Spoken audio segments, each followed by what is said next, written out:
what you want, what you want.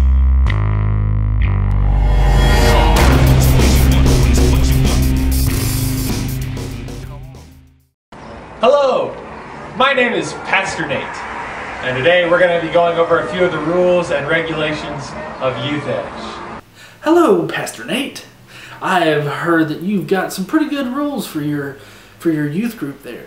So please do take us around, tell us what the rules are for your little group, and please try not to be as psychopathic and violently sociopathic as you're making it out to be right now.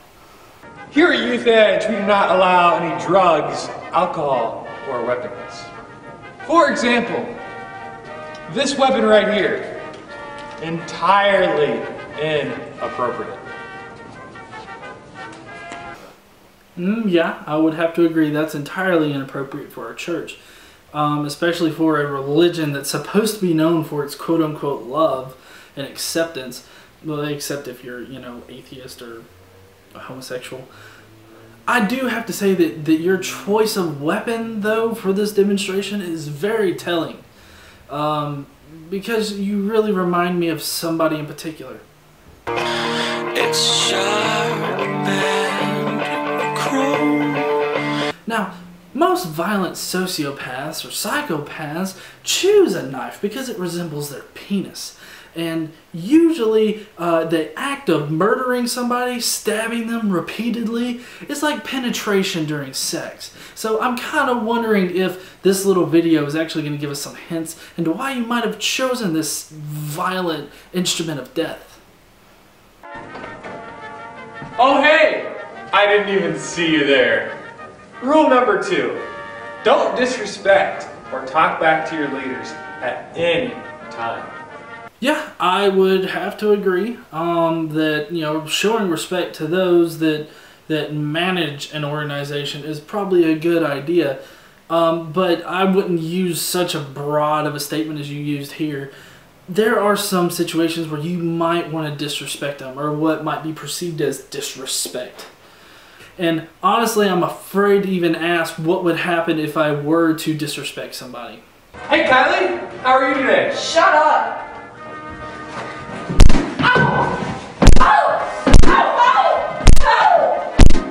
God damn! Who sponsored this video? Michael and Debbie Pearl? Just in case you're unaware of who these people are, check this out. The Pearls say parents should stay in control and not act in extreme, but they also declare any spanking to effectively reinforce instruction must cause pain. Let's say a 7-year-old slugs his sister.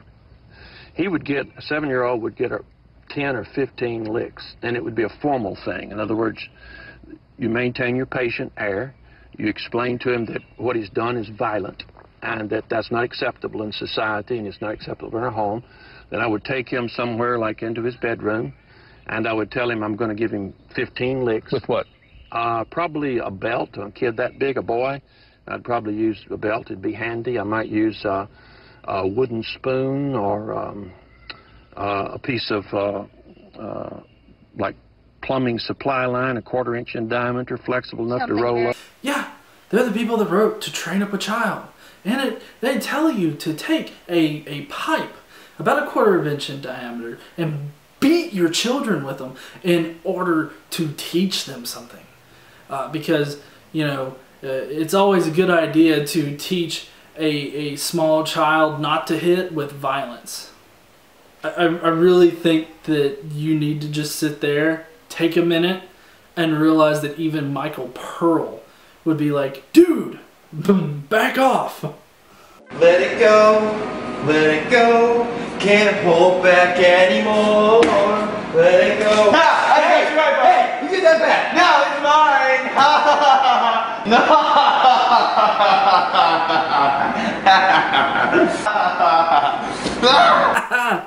Well, if beating a woman didn't jump this up to PG-13, this scene certainly does. I mean, really, some guy's gonna take your phone and maniacally laugh like an idiot, and then you're gonna grab a plastic knife sitting right next to the real knife, and you're gonna saw his hand off? Do you really want people to think that your youth group is filled with nothing but sociopaths? Because that's what it's really looking like. And to be honest, I'm scared to even go near this church.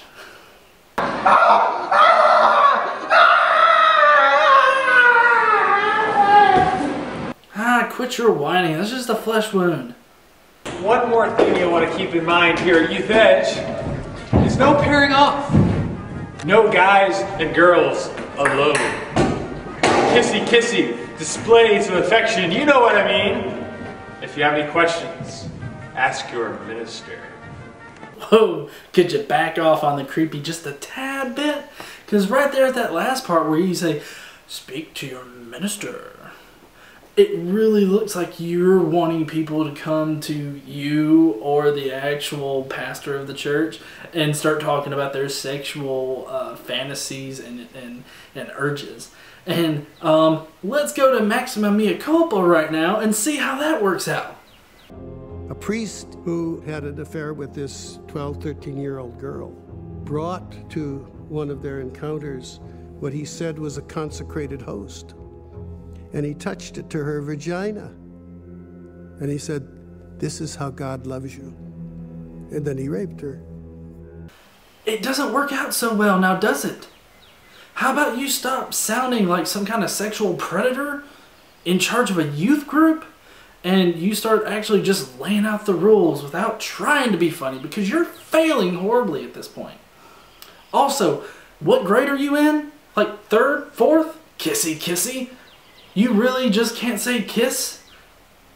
I mean, you look like you're just out of high school. So I really hope your parents have sat you down and actually told you what a penis is. If you were a pilot, would you rather have your parrot on this shoulder or this shoulder? Whoa! Hold off on the pedophilia here, okay? Never mind the horrible pickup line. How about you get an appropriately aged boy in there to hit on the girl instead of the 8-year-old kid who probably doesn't even know what he's doing? Hey guys, what's the matter?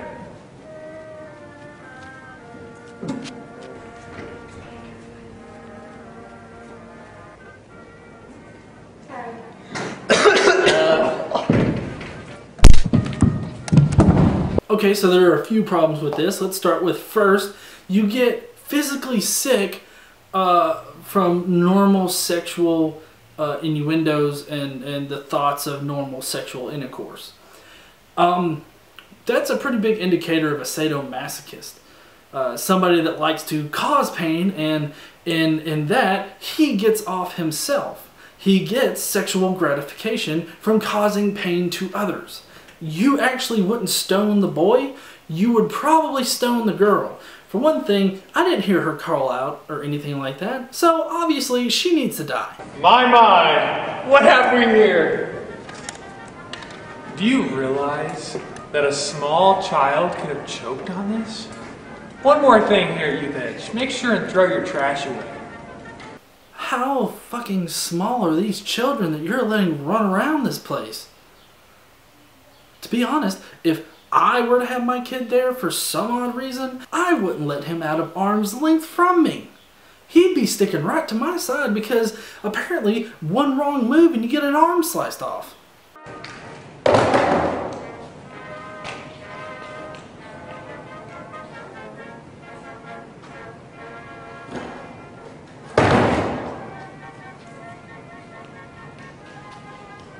Oh, I've just got to know what's going to happen to her, huh? You going to bust out that bat again? Called it!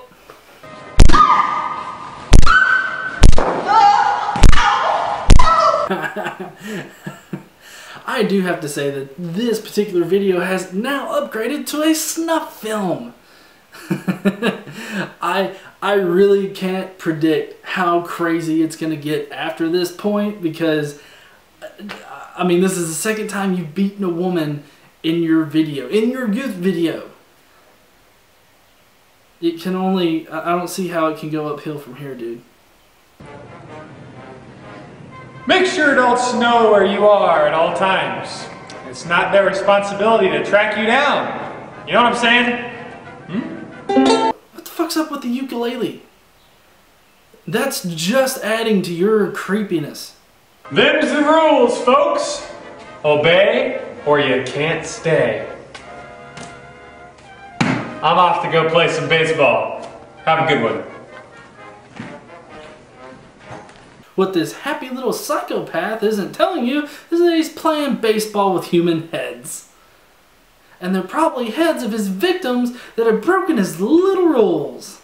I have to say, at least the creepiness is over with. I can't imagine what they would do with homosexuals that come out in their congregation. Oh, and watch out for room 23.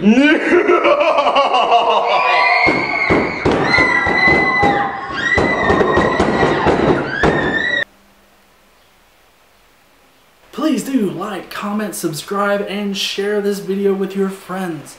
They all need to see what psychopaths live in Indiana, because there could be a possible police investigation in the future.